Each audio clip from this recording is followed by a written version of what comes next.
I think it's always slightly unnerving, but also very exciting to get an award like this, because it's partly, well, I always feel that, well, it is in part me being recognised, but I think it's great to think that someone who works on the ancient Greeks and Romans still can get this kind of distinction. So in some ways I think of it as a distinction for the subject, for the study of the ancient world. And so it's always great fun to come to a new place, a new university, where people are doing great stuff on the study of the classics and somehow get recognised partly on their behalf.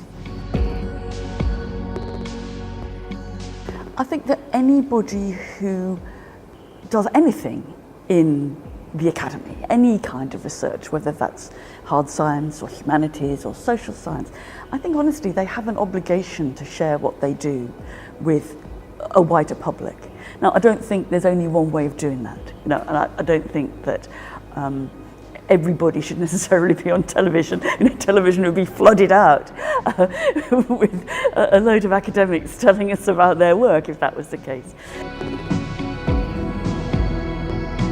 Certainly in the UK, there's been a long history of putting academic work on television. I mean, the BBC has been really instrumental in trying to help academics share their work. And I look back now, for example, to an extraordinary old archaeologist called Mortimer Wheeler, who was a very old-fashioned sort of imperialist archaeologist.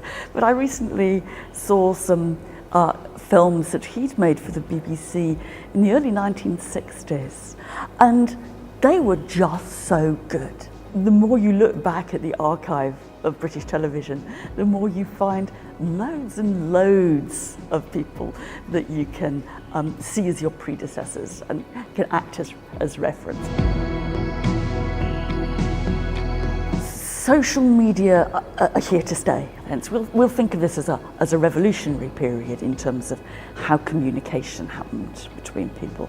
What's interesting at the moment is we're still very experimental in thinking about how to use this, how to make it positive and productive rather than simply negative and abusive. And I've had some pretty bad times on Twitter, but overall I think it's a very good thing. And we do have to remember that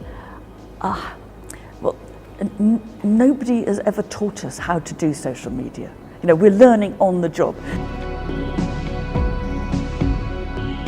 I'm pretty convinced that ancient Rome and ancient Greece have no lessons for us. I don't think that we can go back and look at what the Romans did and learn directly from that. And when people say, for example, we should have known that it was a bad idea to invade Afghanistan because the Romans had a bad time there. All I want to say is we didn't need to know about the Romans to know that we shouldn't invade Afghanistan. So we have to be realistic that we have more to teach the Romans than the Romans have to teach us, honestly. That said, what I think studying the ancient world does is it helps us see our own problems and issues and controversies differently. It helps us step outside ourselves. It helps us, it means that we have to look at cultures and civilizations that did things differently from us. So it helps you see yourself from the outside.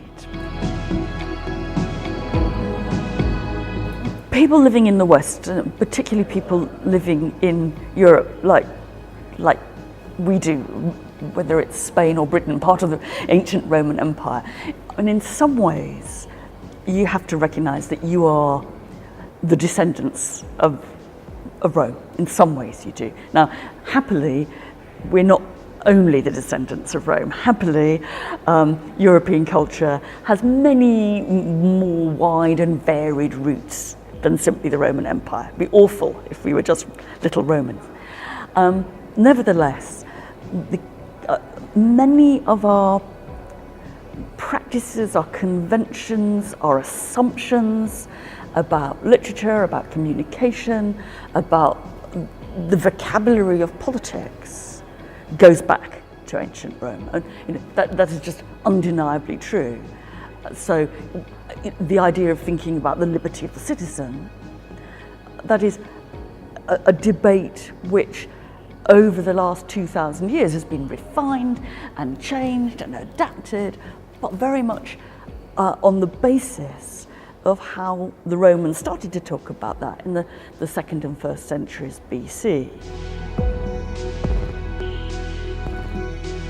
It's very difficult to say what the main challenges are for women today, because I think that's different all over the world. And if you go to the Western female elite, which a lot of feminists in practice are part of the Western female elite, that's very different from women in other parts of the globe who are facing quite different and in some ways much rawer and more edgy issues like genital mutilation and real poverty, real enclosure, right? And I don't want to make this sound as if I think that that feminists' aims and objectives are only to do with really white Western women. But if you say, look, it is who's been the beneficiaries of feminism over the last 50 or 60 years? Well, it is actually very largely women in the Western world. And I mean, I think to start with, an enormous amount has been achieved, huge amount of my mother, I worked out, was born, she's long dead, but she was born before women had the vote in Britain. Only just, but and there's an absolute revolutionary change, and we should be very proud of that. It's happened very quickly. But even for the relatively privileged women of the West, there's enormous amounts still to do in terms of making it seem natural that women should speak out, that women should have positions of power, that women should play a really equal role. And you see the way that kind of discrimination still happens in all kinds of different arenas and aspects. And I think in English, one thing I often notice is the use of the adjective ambitious. If you say a man is ambitious, that's good. He wants to get on, he wants to go places, he wants to do things, he wants to change the world. If you say a woman is ambitious, it's not the same. It's a criticism. Now, I often think that, I think that we've got a lot more of the job done when you can say about a woman that she's ambitious, and that can be a compliment. But we're a long way from that. One of the things that I've been thinking about in lectures I've been doing in the UK and now doing versions of here in Madrid is how do we see women's power? If you look, it is extraordinary. There are major female figures in Western politics and actually beyond Western politics who are taking leaders of government, leaders of political parties in a way that would have been inconceivable a century ago. And yet you also see that it's very hard in some ways for us to see them as women in power. And you look, for example, at how they dress, and you find there is the Angela Merkel, Hillary Clinton style of male dressing. They dress in trouser suits, they look like men, and they use a rather deep voice. In fact, Margaret Thatcher had specific voice training lessons to make her voice lower. Now, what that is, it's not just because it sounds nicer, It's actually saying authority still seems to rest with a male idiom, a male demeanour, and a male voice.